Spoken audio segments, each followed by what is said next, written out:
That is a song that you have to sing quickly. You have to sing it like you can't wait to get there, right? That's the whole idea. Go ahead and open up to Hebrews chapter 11. We're going to start in Hebrews chapter 11 in just a minute. Appreciate everybody being here. I know Christian said some things about Eric Jones' sermon after the service last Sunday, but I just want to commend him for such a thoughtful, well-prepared lesson, especially on a very difficult subject. I actually told him afterwards, I said, you did such a fine job on that. I've got a few other really challenging, difficult subjects, and I don't think he liked that comment. But we're very blessed to have people who can take that kind of thing that is very difficult, that can be very personal to some, can also be very foreign to others, and do it in such a way that I think it respects everybody and actually is very helpful. And most importantly, scripturally truthful. All right, let's start with some flowers again. And whoever put that in the bulletin, I noticed that finally this morning. I appreciate that quote over a big thank you section of the bulletin. Dead people receive more flowers than the living ones because regret is stronger than gratitude. This morning, as I was thinking about this, three people, and I'm sure I'm leaving somebody off the list, so forgive me, but three people came to mind. Todd McKee, Gina Ellis, and Angela Baxley. I went back through some emails, and I send those emails every semester saying, hey, I need teachers, blah, blah, blah. Well, at one time or another, all three of them responded to the request, and it had the theme of, I've either never taught before or I've never taught that age group before, but I'll give it a try. And I really, really appreciate that. If we didn't have people willing to step out of their comfort zone and give it a try, we would have no teachers, because there was always a first time for everybody.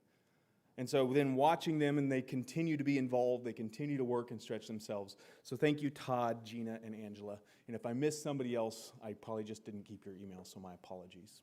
But thank you for that work. Thank you to all our teachers.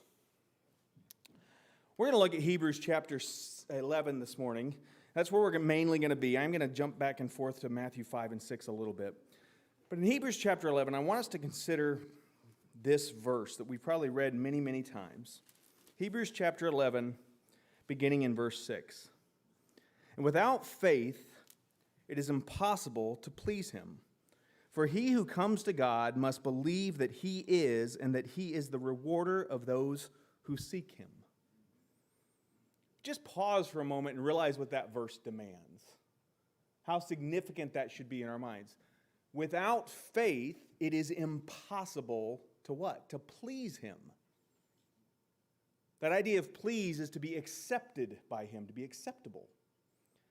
Because without faith, you cannot be acceptable. And then it gives a little bit of an idea of what that faith entails, it believing that he is. And we could go on and on about how much that includes. That God is. And he's the rewarder of those who seek him. It's interesting, he says, because if you want to please him, if you want to come to him, when you think of those ideas, that idea of being acceptable and coming to him, coming into his presence, especially in the context of Hebrews, you immediately should start to thinking about temple-type language, temple-type imagery. Start thinking about that sacrificial system. Immediately when I read that and was considering this passage, the idea of being acceptable him, coming into his presence in an acceptable manner, I thought of Nadab and Abihu. Because what happened? They approached him, they tried to approach him, they tried to go into his presence with strange fire. It wasn't acceptable, and what happened? And God said, Aaron, you can't mourn. Because I will be treated as holy by those who come near to me. So we've got this image in our mind of if I want to come before God, if I want to come into the presence of my Creator and I want to be accepted, that should get our attention. That should get our attention. If I want to be in the presence of my God and be accepted, what do I need to do? I need to believe that he is and that he is the rewarder of those who seek him. This morning, what I want to do is look at those two simple things. I want to look at this text and consider who is the rewarder. From what this text in Hebrews chapter 11 really, as we broaden out our vision of this text a little bit, what do we learn about the rewarder? And then I want to look at those who seek him. What does it mean? And again, from this text, what does it look like to seek him? So let's go ahead and just start with a couple observations from Hebrews 11 when it comes to the rewarder. The first observation I made, and this language is going to upset some of you, but really the rewarder has some delusional demands.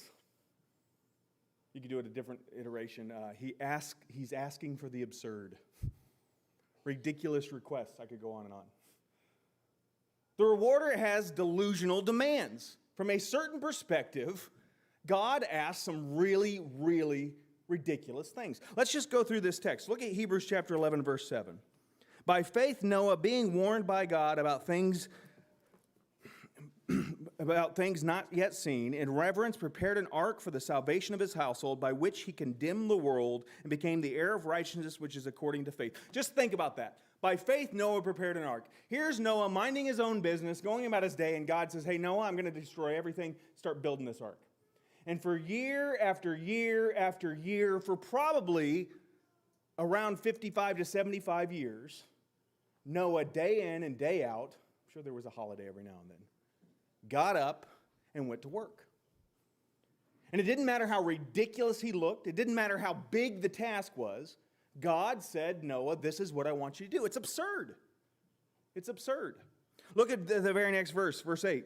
By faith, Abraham, when he was called, obeyed by going out to a place which he was to receive for an inheritance. And he went out not knowing where he was going. Stop for a minute and consider your life. How many times have you just left? Now, maybe asking the younger people, are you thinking of your younger days? There may have been times when you just packed stuff in the station wagon and took off. Christine and I, when we moved here, we made an offer on the house before the house in Texas had an offer on it. There was a moment, I think it was about 2 weeks or so, where we had a massive amount of debt. We had the debt for the house in Texas, and we had the debt for the new loan here in Indiana. I was not comfortable, and I knew where I was going. I don't know that I would handle the Hodge family situation. Man, Jessica said, we're going to Indiana. We know where we're going. We don't know where we're going to live. Mary and Gerald have a place for us. We have no idea how long it's going to take. We don't know how long it's going to be there. Maybe we should be focusing on Mary and Gerald and what they've agreed to. But those are just, slightly uncomfortable situations. Here God says to Abraham, go. I'm going to make all these promises. You get up and you go. Well, where? Just wait. Just go. I'll tell you when to stop. I'll tell you when to go again. It's absurd.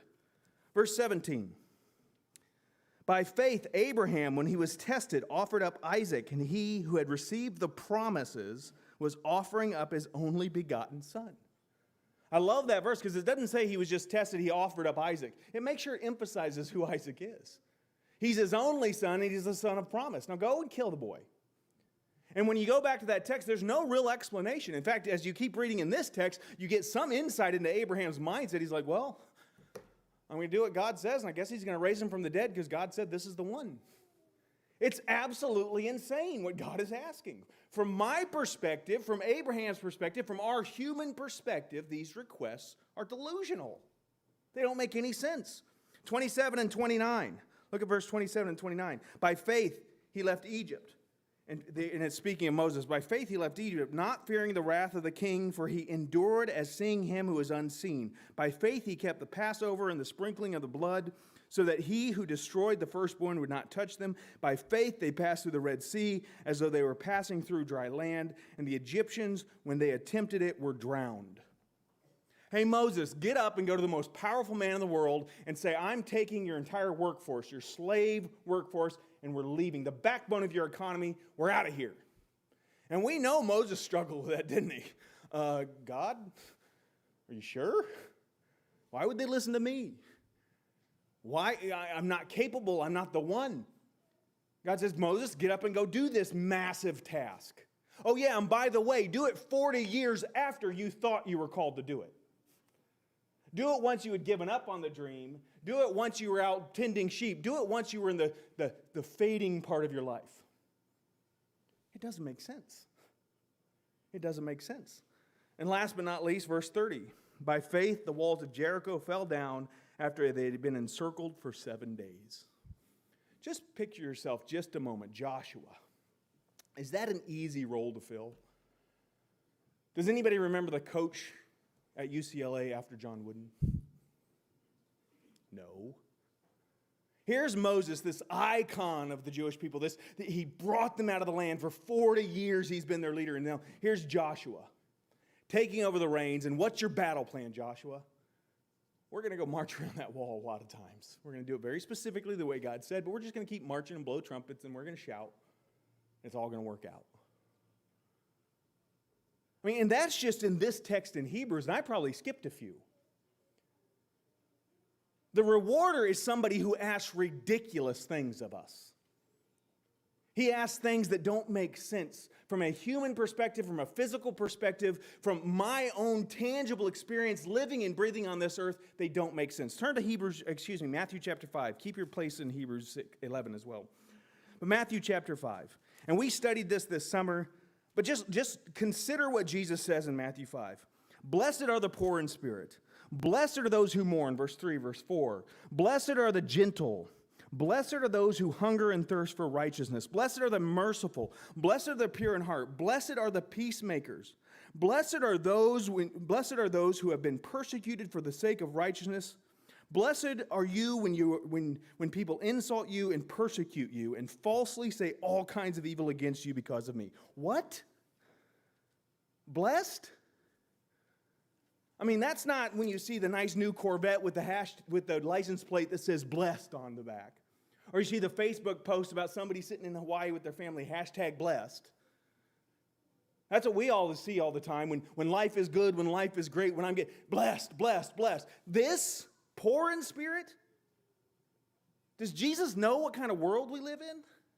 Does he know what our culture values? Does he know what's going to get me ahead in society and at work? It's not these things. But yet there he says, rejoice and be glad. It's delusional. Anybody upset with me calling God delusional yet? Because it doesn't make sense from our perspective. It doesn't.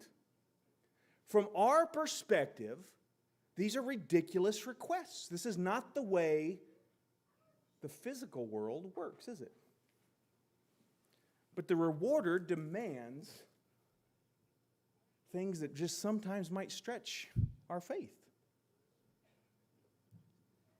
There's another aspect when you turn back to Hebrews chapter 11. And I'm going to stick with the D's. You see a pattern of delayed delivery, don't you? You see requests that God make, which from one perspective can just make no sense at all.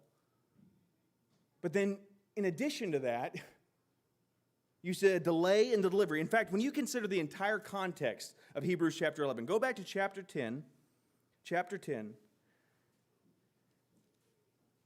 And in light of persecution, in light of them having their property seized or standing by those who had endured persecution, verse 35, he says, therefore do not throw away your confidence, which has a great reward, for you have need of endurance, so that when you have done the will of God, you may receive what was promised. What's that word endurance put in your mind? It doesn't say it's going to be easy, does it?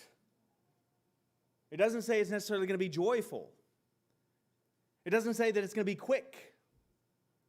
The entire context is based on this idea of endurance. In fact, look at chapter 12, verse 1 as he's summing up his thoughts.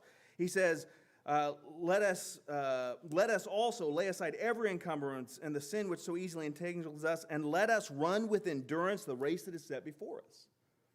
The entire context of Hebrews chapter 11 is this idea of you need endurance. It's going to be hard, it's going to be long, and it's not necessarily going to be joyful. Or filled with happiness might be a better term. It's going to be a tough road. And then as you start looking and considering some of the examples, look at verse 13 of chapter 11. All these died in faith without receiving the promises.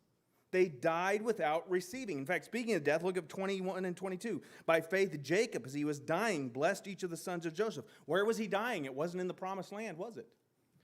Look at 22. By faith, Joseph, when he was dying, made mention of the exodus of the sons of Israel and gave orders concerning his bones.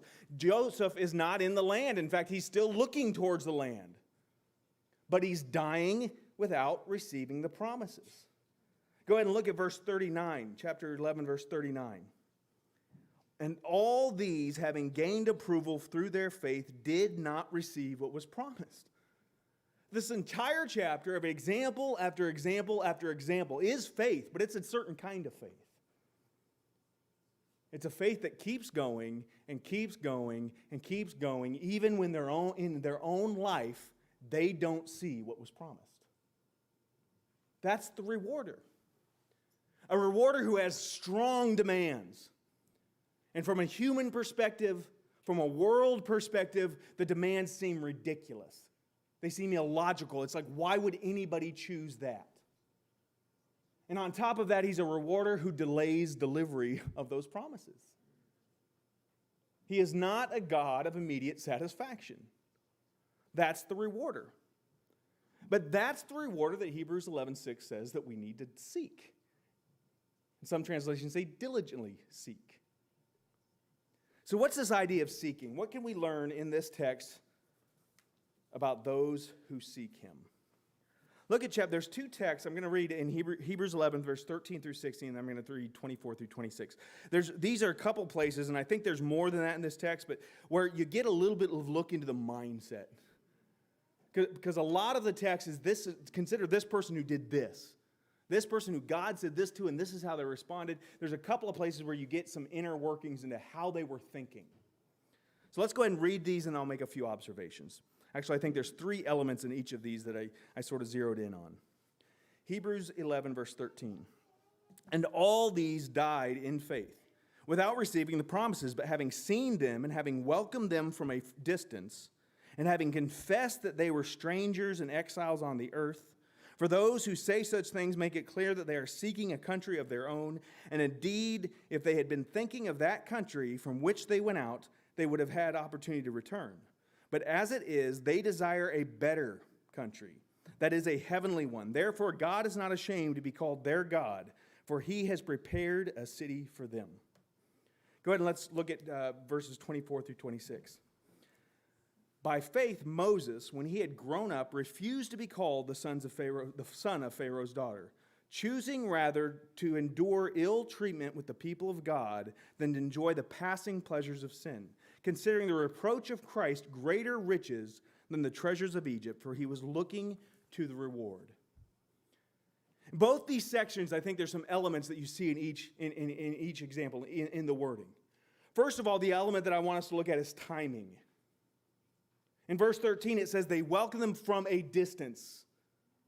Okay, that imagery is looking far off, and it's not talking about, they're just a few miles away. It's talking about time. They weren't there yet. They were living and breathing and serving and seeking God, but they recognized that what they were aiming at, what the promises were telling them, was a distance. It was a ways off. There's an element of time. Look at verse 25. When it talks about Moses, he says, the passing pleasures of sin. There's an element of time, isn't there? Moses looked at what Pharaoh's lifestyle offered, what he could indulge in, and if he stayed where he was in the comfortable situation that he was, he noticed that those were passing, they were fleeting. And it says in verse 26 that he was looking forward. Again, that's a time element, looking forward beyond the here and now.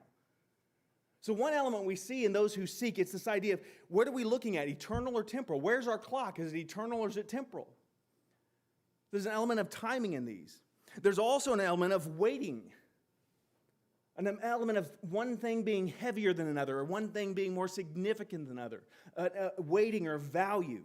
Look at verse 16. It says in verse 16, they went out. They went out to where they weren't, they didn't even know where they were going. They were strangers and aliens, it says, or exiles on the earth, or sojourners, as in verse 13. Verse 14, for these who say such things make it clear that they are seeking a country of their own. For indeed, if they had been thinking of that country from which they went out, they would have an opportunity to return. But as it is, they desire a better. They understood where they were at. They understood what they here and now offered, but why were they going? Why were they looking? Why were they considering themselves strangers and exiles? Because there was something better. It's a weightiness. There's something better. You see that in verse 26 when he says that the ill treatment of God's people. He preferred to endure the ill treatment of God's people than enjoy the passing pleasures of sin. Verse 26, considering the reproach of Christ greater riches than the treasures of Egypt. So as we consider seeking God, there's a timeliness to it. There's a perspective of time. The eternal versus the temporal, but there's also a weightiness to it, a value. Where am I putting my priorities? There's things that are better. There's things that are greater riches. There's things that have more weight to them. And then finally, what I titled self-image, which self-image is how do we view ourselves? And you see that in these texts as well. Look at verse 13. We already spoke to this, but verse 13. They were strangers and exiles on the earth. In fact, it doesn't just say they were. It says they confessed. You know what confessed means? To agree with. They looked at their situation and they agreed that, yes, this is temporary. In fact, when you look up that word exile, it's the idea of somebody passing through, but yet with some relationships along the way. Sojourner, exile. So this image of themselves is not as a permanent resident, but as a stranger, an exile, an alien. Look at verse 14. They were seeking a country of their own. Notice that there's an element of not belonging in this world. There's an element of this is not what it's all about. Look at verse 24 and 25 when it talks about Moses. What did he refuse to be? He refused to be identified as one of the sons of Pharaoh's daughter. Instead, what did he choose to be? He chose to be one of God's people. It's a self-image thing. How do we view ourselves? And the reality is that all the things, the timing and the waiting, the perspective that we have, it all starts with self-image. It all starts with how we view ourselves.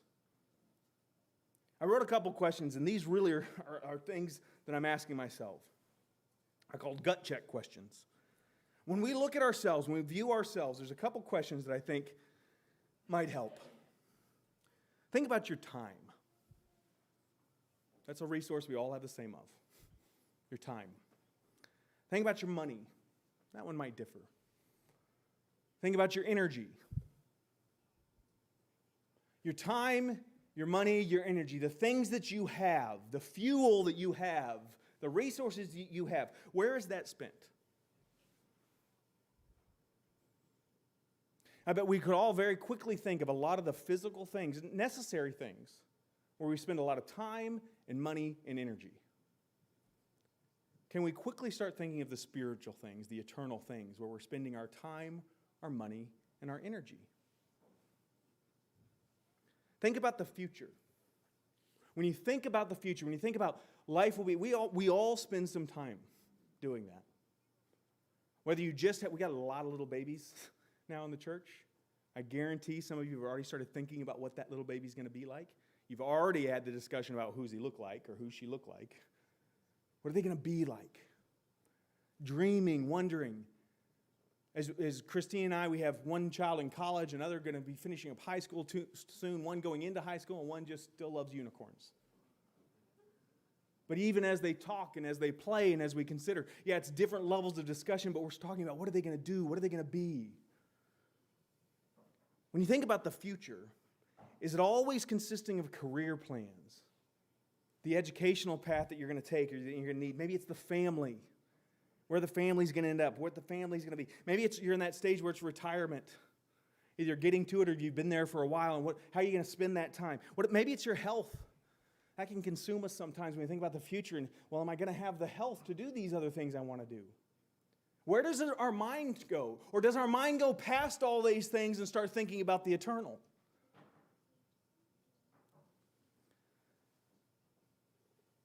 Where are our priorities and what is our perspective? Those are driven by how we view ourselves. And I'm afraid, brothers and sisters, that oftentimes we are not strangers and aliens. We're not strangers and exiles. We're permanent residents. At least that's the way we're living our lives. And parents, what are you filling your kids' schedules with? Is it focusing on the temporal or is it focusing on the eternal? Am I training my children to become a permanent residence? You know what the problem with that is? The ship's going to sink. And sometimes I feel like I'm sleeping on the bottom deck of the Titanic, completely oblivious to all the stuff that's going on around me.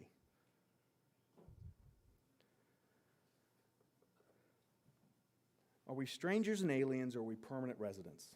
How do we view ourselves? Because how we view ourselves is going to drive our priorities, and how we view ourselves is going to drive our perspective of timing.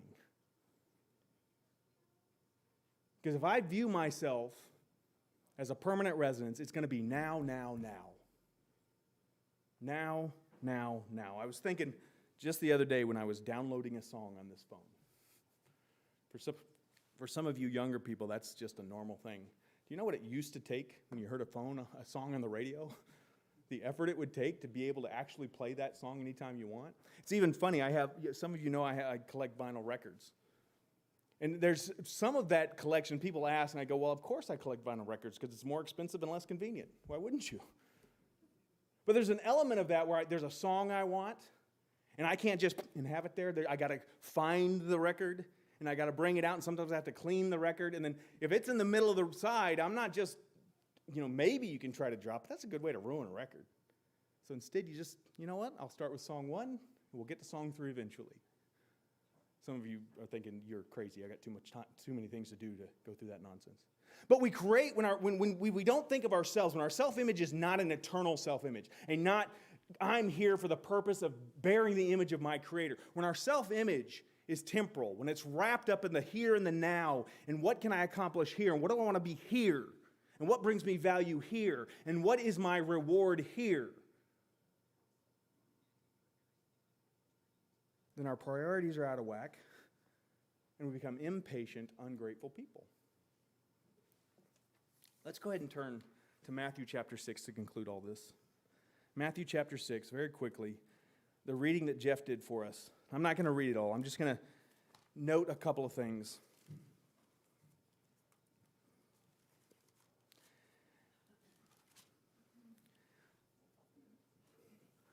I'm just going to state these verses. I'm not going to read them. Matthew chapter 6 begins with this, beware of practicing your righteousness. Matthew 6, verse 2 and verse 4. You can either have your reward in full or you can have your Father's reward. Verse 5 and verse 6, verse 16 and verse 18. Over and over. If you are worried about what people think, if you're doing it to be noticed, if you're doing it to get a pat on the back, if you're doing it for and I'm going to expand here, a temporal reason, then that's what your reward is. You've got it in full. But if you're more worried about what God thinks, then your God, who sees you in secret, is going to reward you. And it concludes the thoughts with, where is your treasure? The reality is we get so wrapped up in what can I get now. We get so wrapped up in the here and now. And the scary thing is that when that is what our life is, when that's what we're seeking, when that's what all of our energy and our time and our money and our resources and everything goes towards the here and now, the scariest thing about that is our full reward. That's it. Whatever joy, whatever satisfaction, whatever we get out of that moment, that's it. And that's all passing away. What are we seeking? The final thought, in Matthew chapter 5, verse 12, and I read this, but in Matthew 5, verse 12, he says, rejoice and be glad. All these things are these future things you will receive. You will inherit. Rejoice and be glad because your reward will be great. But the rejoice and be glad says rejoice and be glad now. In Hebrews chapter 11, verse 13, it didn't say they waited and got excited. It says they welcomed them from afar, from a distance. They welcomed them. They looked at the promises. They knew they weren't here yet, but they welcomed them.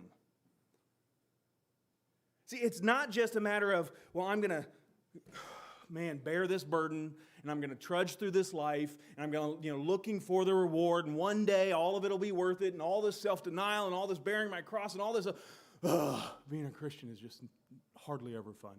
And when it is fun, I got to go repent. No, there's this attitude of rejoicing, this idea of welcoming what's coming. Because what happens is we get so short-sighted, all we can look at is the here and now. But what God is, the rewarder who wants us to seek Him, is a God that says, if you can just for a minute wrap your mind about what I have waiting for you. If you can just for a minute consider what it's going to mean to stand in the presence of your Creator, accepted and pleasing to Him. And to have Him say, well done, you belong here. That belonging, that home that we've never felt. That completeness, that purpose that we were designed for. If we can just get out of the now and consider the reward, then there's not a ridiculous request God could ask. None of His requests will be ridiculous. None of it will be strange or unusual. None of it will be stuff where you just go, why would I ever do that? No, we're going to say, God, what else? Lord, what else? Keep them coming. Because that reward is something beyond my imagination. That reward is something beyond what I deserve. That reward is something that is going to be better than every joy on this earth, every happy moment, every relationship, every moment of pain, every moment of frustration. It's going to be so beyond and above what I can even possibly imagine that my only response is, Lord, I'm seeking you. Tell me what to do.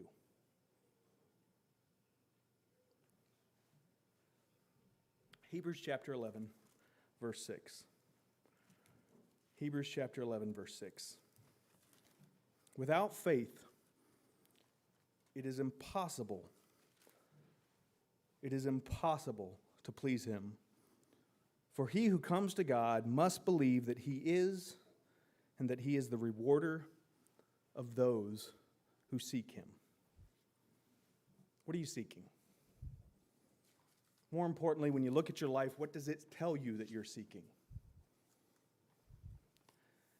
We should have so much joy and so much gratitude as we go through this life, whatever God puts in our way.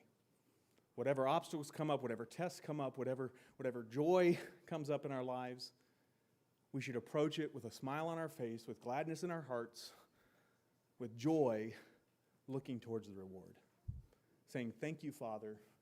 What can I do next? If there's anything that we can help you with, if you need the prayers of the congregation, or if you'd like to put on Christ in baptism, we can do that now while we stand and sing.